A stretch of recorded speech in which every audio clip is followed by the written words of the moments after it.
Hey guys, I'm back reviewing another viewer's video. Now, if you'd like me to review one of your games and give my coaching thoughts on it, join the Discord. The link is down in the description. If you go to the VOD review submission channel and leave a link to either a Google Drive or a YouTube video of your video, I will likely review it on the channel at some point and give my thoughts and my takes. Okay, so we're going to be watching Lin Yang Yi, I believe the name is, on Mamoswine, running the Pokémon Mamoswine. Pretty interesting take. We're going to check out this gameplay and give our thoughts throughout the game of what they could have done better, or maybe they played perfectly, who knows.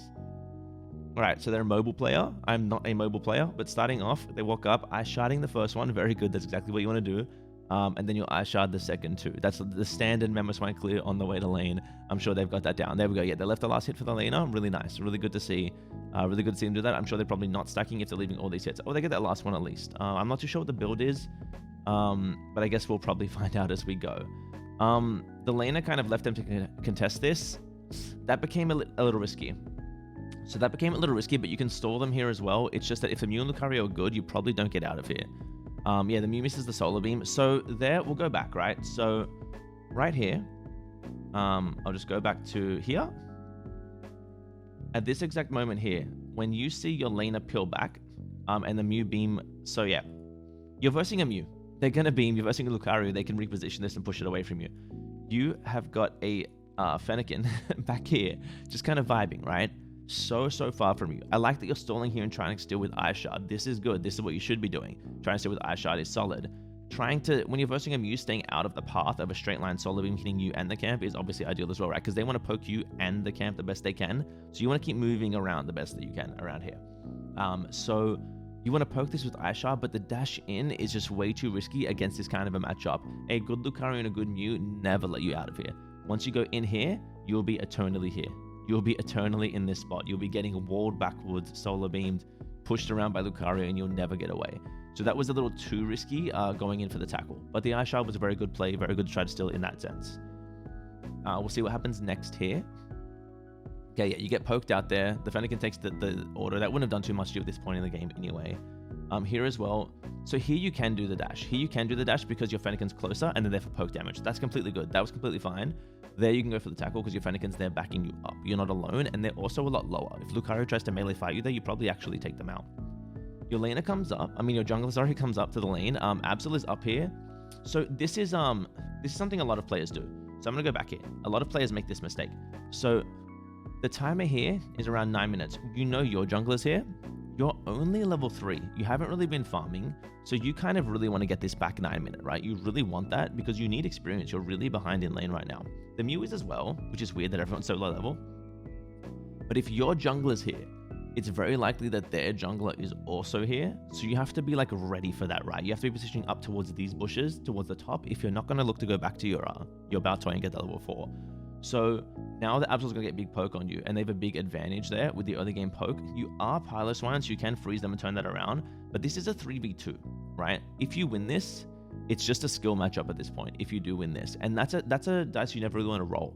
So you always want to assume that the enemy team you're versing are as good as you, if not better. You want to make that idea, right? You want to be like, okay, I'm versing people as good as me or better. What would I do to someone if they made this play that I'm making? And here you're kind of going in a really outnumbered fight, and it's not likely that you win this, right? You do manage to get their Absol, which, you know, that's a pick for sure. But yeah, see here, Lucario should definitely be on you here. It's strange to me that Lucario is not on you here holding you back. I don't know how you get away with this. Yeah, I don't know how you get away with that. They must have just been sleeping on it. But yeah, so that play, I think they tunneled your jungler too well, and the Mew kind of bailed as well when their range actually would have poked you.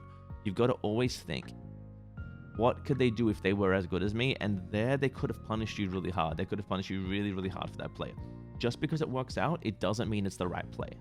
I'll try to pause this throughout the video, otherwise it'll be a very long video. So yeah, Mew's poking you out here, and now you're really poked, you're still level 4. Your jungler's going back to their jungle. This is good to look around the mids, but you've got to be you're very, very low on health. See, that Mew should have hit you. They hit the camp, but they should have hit you, and they would have taken you down if they did. And now you're still up with no health. You do have your focus band and your potion, so I know why you're playing a little. See, greedy, going back. And I know I'm being very picky here, but like I want to give value to these videos. If you send me these, I want to give you proper coaching and really talk you through things, right? So here, this here is so greedy. You know they're here. You know Lucario is right here, right? You're hitting this. You see Absol on your screen now and Mew on your screen. You keep hitting it. You hit it one more time and then you tackle. You need to go before that. If you tackle before that next basic attack, you don't get hit by this beam. And you actually get out of there like unscathed completely, right? So now you've taken that little bit more poke and they're just really, they're really on you here. And they're just diving you. At this point, you've got to back up and get that berry. You do iframe luckily because you get that pick. And this is what I'm saying, right? A lot of these things are working out, but it's because the enemy team is playing very badly into what you're doing. So when I say do this differently, even though it worked, it's just this is a more optimal chance of success, right? That's why I say things like that. So, all right, here you go. You take them out. You're punishing them now. Once you evolved, it changed everything because you are now a Piloswine, right? You do have Icicle Crash and you are more of a threat. It should have happened a little earlier, but it's okay that it happened now. This lane has been really, really scuffed. This has been a really, really weird and scuffed top lane. Mew Lucario should be bullying the absolute life out of you. They should be bullying you a lot harder than they are, especially because your Delphox is playing really, really far back, and they really can bully you, especially with an Absol coming up in the jungle. So Lucario dunks. Mew just doing a bit of damage. I guess Lucario goes down here. Lucario probably gets Icicle Crash and gone here. No, Mew peels him. Mew peels him really well, but your Char's here. Your Charmeleon's here. And yeah, that was really good. That was really good from the Charmeleon. Yeah, they pushed up way too far. They're just really behind. They're really behind. The Mew should be so much further ahead than he is. Gets the surf off. Okay. Gets some poke. So a little exchange. Nothing too crazy here. This Absol's been inting. This Absol has been inting the whole game. What did Absol do there? This Absol is just inted on cooldown. On cooldown. They just came out of nowhere. Like, look at this. Look at the mini map, right? What is Absol doing? Wait. So Absol comes out of nowhere, right? There he is. Absol's on the mini map here. We see him. Look at Absol, right? Coming through the jungle. Their target here is the Delphox, always, right? But they've run into the Charmeleon, but they don't seem to care that they've run into the Charmeleon, and they're ignoring it to now run at the Delphox. And now your Mew's here. Like, that's, yeah, Absol just entered there. So yeah, against a better Absol player, you probably lose your Delphox there, or your Charmeleon. But either way, that's pretty solid. Like your team's doing well. I don't know what level this is at. I don't know if this is like, you know, a high masters game. I don't know if it's a veteran game. The game looks the same at all level. I really don't know. I really couldn't tell you. But definitely against like you should have been a lot more punished, but the enemy teams also made a lot of mistakes too. So I think it's safe to say you're playing better than they are, which is interesting. All right, the Mew's in that bush up there. So you're checking the bushes, you're scouting as your tank. This is your job, right? You wanna kind of see where the enemies are. You're holding your crash out. You're ready. This is something I want to say. So as someone who's played tank competitively, I want to say this to you. Your Icicle Crash is your biggest threat, right? As a tank player, that is your biggest threat. So if you throw this out, they know you don't have it, right? A lot of them are scared. This Absol, if he's a good player, same as this Lucario, are thinking, okay, Icicle Crash was used. He doesn't have that now. I can jump on someone. Your Charizard does have 9, which does save that. They probably won't go in here.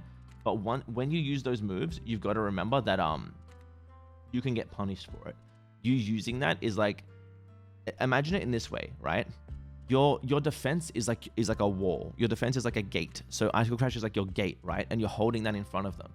You've opened that gate now, and they can walk through. That's the way to look at your engagement as a tank. Here, you dive into the goal. You can do that because Charizard has Unite is running up, and they're really low, so that's fine. I don't know if it's much more impactful than just walking up. I don't know if you need to dash in there. I think you're trying to get the kill on the Absol, so I get it. Okay. And now your team just has like, yeah, pressure here. There's pressure here. Now see, here's something as well. This is why I want to go back. I'm being really, really strict on this, I know, but I want to give value. So if, so here, right, if you don't use your dash to go in to try to get that greedy kill, because Charizard's here, right? Your jungler's doing your damage. You're not the damage. You're here to control the fights. You would now, when Icicle Crash comes up, right here, you would have the dash, right? You would have the dash and be able to threaten more. You do get them both because they're low, but I'm saying like you would have that there, right? So think ahead. Try to think of your next move before you press your move. It's something to do for sure. Here you're going in and just doing this. This is not the wrong play. It's just the wrong person doing it. Charizard is pressuring them, I guess, with damage, as is Mew. But your Mew should really be back here as well to secure. But your team falls back well. This is fine. Like I'm being picky now, but that's fine. That's fine. Going for the Regieleki there is the right play. Now is where things get interesting. So now it's like, what does your team decide to do, right? Your Delphox is walking that up. Your Tyranitar's down the bottom here. I think the right play is for your team to go to the bottom here. I think the Regieleki is giving you pressure, and now you can go to the bottom and take this. Because diving this, I think they're going to tick into Unites on the enemy team. You've used Charizard Unite. You do have Mew Unite, and now you have Memo Unite, right? But you don't have T-Tar Unite with you. That's in the bottom lane. So I think coming down to the bottom here is the play. I don't think Charizard should have tried to push it with the Delphox. I guess they were trying to help them, but Delphox gave away a lot of experience there, so now the enemy team's coming down, and that was just a lot of button pressing. Hold on, sorry. Okay, so here you just randomly dash at the Reggie. That's your dash is not like a move you want to do like that, right? This is your peel. You don't know where the entire enemy team is. You have no idea where they are. Your minimap is not showing you 5 people. You don't know where they are. You've used a tool that can peel for your team to just dash at a Regirock. You don't want to do that. You want to hold this for, like, you know, to play that tank role, to be a tank. So here you just dash right past the Regirock. We've all misclicked, right? We've all misaimed. And now you're using your Crash as well for damage. I guess you're just bursting it here, but no one is zoning. They have a Mew. And no one is zoning. So if there's a Mew sitting like back here, this is theirs. They take this from you. So you're being very, very risky by not scouting and zoning. Because on your team, if you look at your Pokemon, right, you've got 2 all-rounders and 2 attackers, and you're a tank. It's your job to scout for your team. You need to be looking up here in this area to make sure that the Mew is not there to steal it, or no one else is there to steal it. You don't want them to steal, right? You want to protect it. Your Mew can secure with your T-Tar ripping it. You don't need to be there. So I get the play of just wanting to get it off the board as quick as possible. But against players that are of a high skill level, they're going to be looking to steal that from you. And you want to be zoning. You want to make sure that you're zoning. And that's something really important to do as a tank. So here you're going back up to the top, doing the bow toy. Pretty solid to see. Pretty solid. You're doing the farm. Get some farm. People farm a lot. Your attacker should have taken that, but there's nothing wrong with you taking that because it's there. It's just weird that it's there, I guess. This bow toy is here as well. There's a fight breaking out in the bottom lane right now. So this is interesting as well. People do this a lot. So people feel like they got something and now they need to just go to the other side of the map. You got this, right? Look at the map right now. Okay. You've got 2 people in the bottom. I guess you were trying to help your Charizard up top.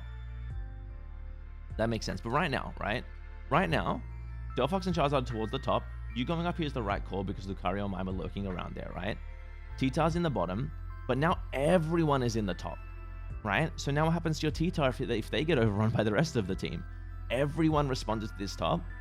And now they're just like, there's a fight happening here, but look at T-Tar. T-Tar now has to deal with 3 people in the bottom lane, and the response up here is you're farming some bow toys, right? So what you want to do here is you want to be quick and moving to the bottom. Scoring 21 up here is likely not possible because they have jump pad. You're taking their Altaria. So, all right, what you're doing here isn't bad. Someone should be doing this, and it should be like your T-Tar or should be your Charizard, but it shouldn't be you. You're a tank, right? You don't want to be off laning and taking the farm. You want to be down here. If you're here with a T-Tar or with a Charizard or with a Mew or with anyone, you're winning this fight most likely because you're the crowd control, you're the disruption, and you're a bulky meat shield in the front. But you're up here farming. I get why you're doing it. You're doing someone else's job, but try to maybe ping it on your map and go down here instead, because I think they would likely need you in that bottom fight if the enemy team is good, because T-Tar should have been overrun, but your team is now pushing up to 5. Your Delphox is farming the middle, and now there's a Regieleki coming. And yes, you want to be up here early for Regieleki to scout, but you don't need to be up there that early. So I would say being there with your team is solid. Your team is now diving at T2, which is a really bad call. So things went really wrong. I wonder if you're down there and if you help CC them and the fight gets over quickly, they don't chase and it gets drawn out, but they probably still do. It is solo queue, right? It's tough to say. But yeah, I would definitely say here, if you're up here so early, you should be up in this bush at least, or maybe even in that bush. Wait, we'll go back. Even in this bush, right here, like right over here, because you're so early, you know where they are, and you can respond to their movements. If you're sitting in there, you can see them jump padding, because you've got to at least be in one of these bushes here, because you have positioning, right? If you see them, you can peel back to other bushes, it's fine, but going all the way back to this bush in this defensive position behind is just not the place to be. So we're going to see now your team is going to fight in the bottom. They're going to dive. They're probably all going to fall because they are dive to T2. They're chasing a Lucario. This map is really slow. This match is really sloppy. It's a really sloppy match, so it's hard to give like proper takes, of course. But yeah, so right now you've done nothing for like 30 seconds, right? I know you're scouting in this bush, but you can't actually see anything from here because you're too far back. You've done absolutely nothing for 30 seconds, which is really, really unfortunate. And I get what you're trying to do. You're making proactive plays. You're going towards where the objectives are, but you have to adjust on the fly and think about what the game needs at the moment, what the match needs at the moment. What your team needed was you in the bottom lane to fight with that T-Tar because there was still like 40, 50 seconds before this came up. This would have been fine. It would have been completely okay for you to rotate down there. And then you come up later, you come up later with your team after the fight. You don't dive the T2s like they did, but you've got to kind of play around the map. So now you're still up here alone, and they're diving the bottom. See, they're diving the bottom again. You're not scouting anymore, and I'm sorry if I sound harsh. I'm not meaning to be harsh, but I do want to call out things people are doing right, because I feel like there's no point in me watching these and reviewing them unless I'm being honest about my takes on what I actually think about what's happening. So here you're just back here farming, and they're pushing this. You and Mew ripping this against another Mew, it's a flip, right? So yeah, you've got to fight the Mew. They're hard pushing bottom, and now you pull back onto the red Gialecki, right? But you've got to be on this Mew. See, you need the Icicle Crash up. You cannot crash this red Gialecki, because look, the second you do that, this Mew gets to come in and poke. If you have Icicle Crash right now, this Mew's gone. This Mew does not exist anymore. If you turn and crash into high horsepower, that Mew ceases to exist, right? They do get taken out with your Mew as well, but it's just a guaranteed just win of that fight if you have Icicle Crash there. It is the best optimal play to hold onto that Icicle Crash there. You're able to take them out here, which is solid. Okay, cool. So the game's going well. But as I've said, just because it worked doesn't mean it was the right play. Absol scoring 50 behind you. Uniting that, I don't agree with. I know you'll probably get it back, but now you have to farm, and like it just wasn't worth it. Uniting that really didn't do anything. And now you're doing the thing where you just want this red Gialecki so bad that you just won't stop doing it. You have to sometimes let it go. If they get this red Gialecki, so let's think about what we're actually fighting for. So let's talk about this, because this helps with macro decisions, right? If they get this red Gialecki, they get this tier 1. They get your tier 1. Look how ahead you are around the map, and they're pushing bottom now. Like, you've spent so long here. What's happened the whole time you've been up here, right, is you've got a no pressure top. You've scored nothing top. Your team has lost the tier 1 in the bottom, right? You've probably gotten behind in points, all to defend a red Gialecki that all that's going to do is give them your top T1. When you get this, you're not going to push this to T2 and win the game, not with how your team's positioned. So why are you fighting for it so hard? This is a mistake I see players making a lot. A red Gialecki you don't just get it and then it goes into the base and you score. You have to actually push it as a team, and you have to defend it from being pushed.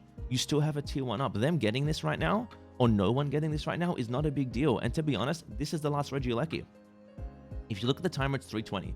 There are no more red Gialeckis, right? There are no more red Gialeckis after this one. You can stall this one to 2 minutes with your team as well by defending it. And I want to see something. So this, from where did this start? So from here, where you come to the top and you do the Baltoy, right? This makes sense coming to the top. So now you should be starting to go to the bottom. So around here is about 5 minutes. From 5 minutes to 3:20, you've done effectively nothing. And that's like the harsh truth. You've just kind of sat up here for an objective that's not that big a deal right now. It's not, your team getting it is very good, right? But if they're not here and coming, you have to start being more proactive. You being here didn't stop the enemies from getting it by any means. About a minute later, you got in a fight with a Mew and you stopped to them, but a Mew's not going to rip it on their own, right? And then your team ended up winning. And then it's just a long time, right? It's just a long time. Even here, like it's 3:30. Charizard unites, you take them out. Now without Charizard Unite, there's no way you're pushing this in. So now you have to pull back, right? And now you go to do this to the point where you solo unite it when an Absol is trying to score 50 and your team probably needs your help. Your Charizard's here. Like, you're the tank. You should not be soloing objectives. You should be with your team. They're likely going to stop the Absol here. They're likely going to, but you just ripping this is so strange because you see Lucario now on the map coming up as well. I just really hard disagree with this play. If this Mew doesn't get this, they just miss time. Yeah, Mew should get that 100% of the time. Out of these Pokemon, Lucario and Mew have a way better secure than Charizard and Mamoswine. Mew just beamed too early. Mew just beamed way too early. That's all that was. That was just misplayed by the enemy. You should have been hard punished for that because that was a very, very big mistake, in my opinion. A very, very big mistake. So now you get picked off here, and now your team again, once again has to fight without a tank. And this is the thing is what you're playing a tank like it's an all-rounder. The way you're playing isn't that terrible if you're playing like, Lucario or Aegislash or Serena or something. But even then, you want to be in fights more with your team. You're not really fighting. That being said, you don't have to fight unnecessarily, but you're really just like, you're tunnel visioning objectives to the point where they're all that matter to you. And if you do that, you'll end up losing games because it's not good macro to just go to objectives. You have to know why you're going for them, when to go for them, and what to do around them, especially when they're not up. People seem very lost when there's no objectives up. I'm going to call that you farm here, right? You go when you farm. People look very confused when there's no objectives up. No one is defending your top goal right now. It's 220. You're going to go into the big fight at the end of the game, right? No one's defending your top goal. Mew is around there. Mew's going to pull back onto it. Whoa, video. Mew is going to pull back to it, and Lucario is there. A Lucario can outplay a Mew. Especially look how many are up there. Look how many are up in the top goal, and you're farming Baltoys in the back. You're farming Baltoys in the back, and this is just a big, big mistake a lot of players make when they pick tank. You're not playing Mamoswine wrong. You're just playing the role wrong, right? And I said, I hope this doesn't come across as harsh. I just want to be very, very honest with these videos. I want to be very honest and just let people know. We all make these mistakes. I've probably done this before, right? This doesn't mean this person is a bad player. They're just not playing their role correctly, and that's fine. They're here to learn that, and we're gonna teach them, and that's the beauty of these kind of videos. That was huge. If you crash a little bit earlier, this is like a micro thing. This is a bit too like picky. I'm just gonna give you this as someone who's played this mod at eye level, right? So just a quick tip for you here, just in future, and I'm sure like you'd probably just do this anyway, but right here, drop the crash now. Drop the crash now, and then dash in immediately. See, you take a while to line it up. It may be harder on mobile. I'm not too sure. I don't play on phone. But that was pretty big. But yeah, now you're in. Let's see. The Unite was just a misclick, I'm sure.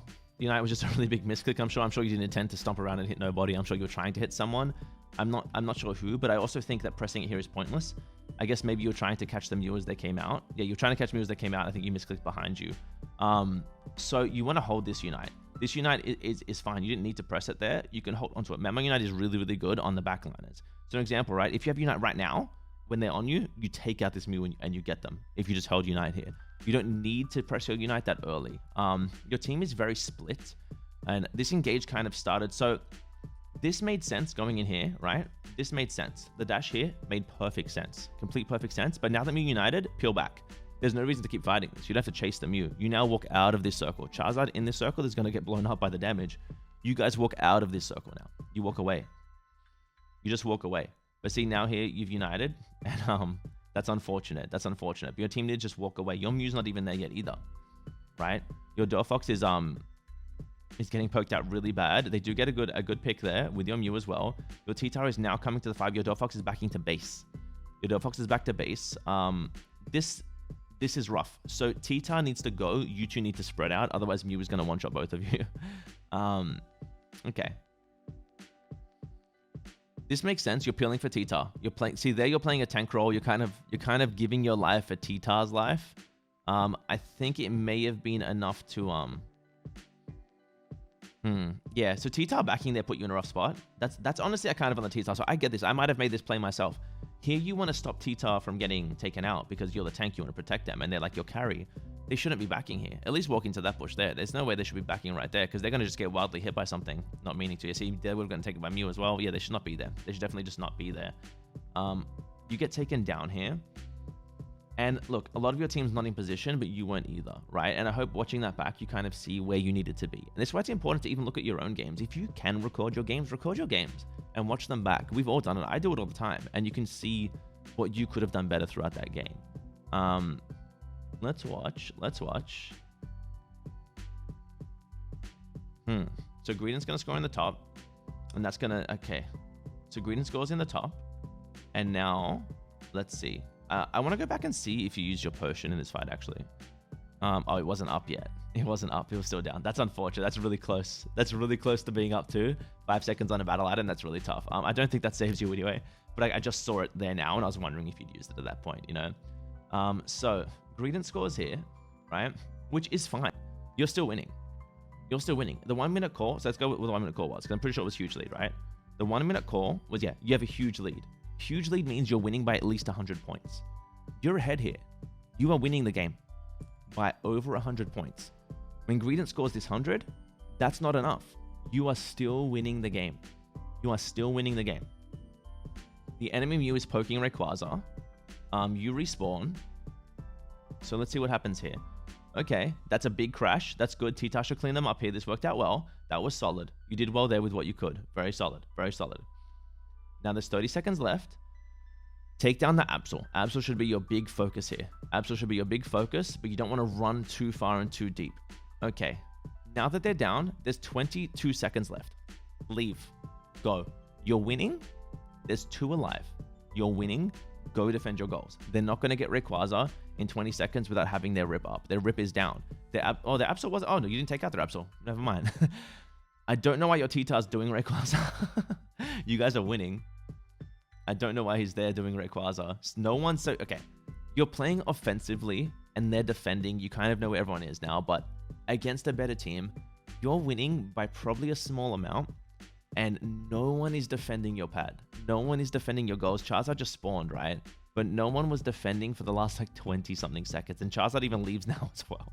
No one was defending. Someone's got to be watching those because you are winning here. T-Tar scoring here, like it's like someone's got to play defensive. You've got to kind of try to keep an eye on the score because you were winning and you didn't need to make that aggressive play to try to push their goals. I'm sure maybe you thought you were losing, but it's important to watch those calls when they come up.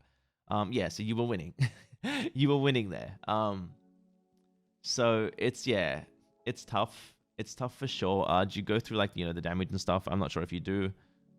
You do. Okay. So T-Tar was fighting a lot. Macro wasn't incredible. They were fighting a lot of fighting. You weren't in that many fights, but you didn't do terribly. You didn't do terribly. Like when you were there, you were doing okay, but you just weren't there that often. You were kind of, as I said, you were kind of playing an all-rounder role with a tank. You've got to play that tank role. Your team really needed you to play that tank role, and you've noticed, right? In those fights when you were playing that tank role, when you were icicle crashing and high horsepowering and actually peeling for your team, they really excelled and they did a really good job because they needed you to be playing your role. And that's what kind of came down to. So I hope this was helpful. I hope my criticisms were taken, well. I'm not trying to roast anyone as a player here. This is genuinely just helping people improve at the game because we've all been at this point where we're trying to learn the Pokemon we're playing. And I just want to give the guidance and knowledge that I have and try to help people become better players. And I hope this is something that anyone playing the tank role can kind of learn from as well. So as always, guys, thank you so much for watching. Don't forget to like, comment, and subscribe, and have a wonderful day.